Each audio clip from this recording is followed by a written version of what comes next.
Neither food nor slops. It's Sanctuary of Reality, my comic review series. Here we are with Cerebus issue 132, chapter 19 of Jaka's story.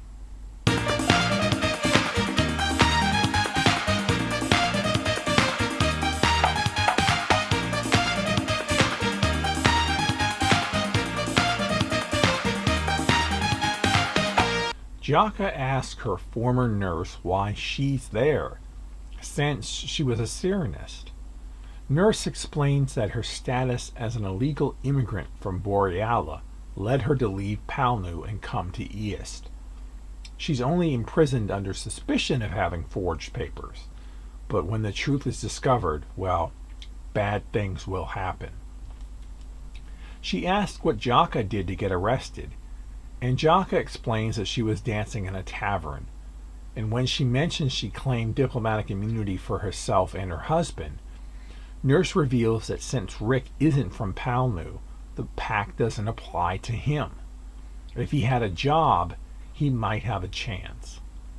Jaka begins to break down again as she realizes Rick is probably already dead.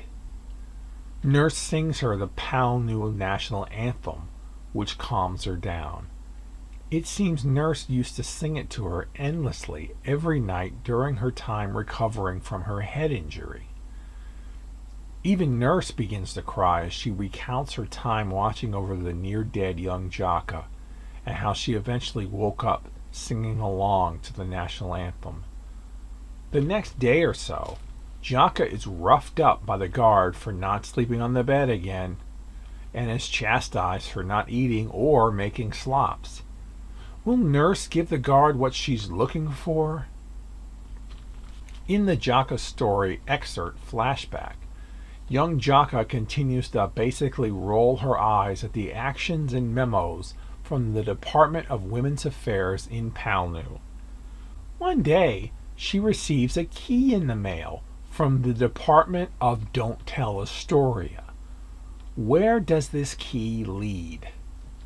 There has been some speculation that Ada Talbot, who claims to be Jaka's nurse, is actually a Cyrenist spy implanted in the cell next to her in an effort to interrogate her for information. Dave Sim denies this was his intention, but reading it this time around with that thought on my mind, I do see how it could be possible, considering the details that are in Jaka's story, which was written by Oscar. But one important thing is missing from the book. That's the anthem singing. Jaka recalls it very fondly, and it was absent from that portion of the story. So I think this is indeed Nurse. There's even something in the epilogue which sort of backs up the validity of these appearances. Sometimes funny coincidences just happen in life. This is a good issue, but I don't think I enjoyed it quite as much as I did the last one, nor the next one. It's kind of a bridge between the two. I don't know, it doesn't really have its own identity so much on its own. It certainly has one of the more emotional moments of the series as a whole in it, with the anthem singing. I think that's a very sweet moment. But maybe I'm just getting cabin fever from being locked in the same cell with Jaka for 2 issues and another issue looming ahead of us. Next time, one of the prisoners walks the Green Mile.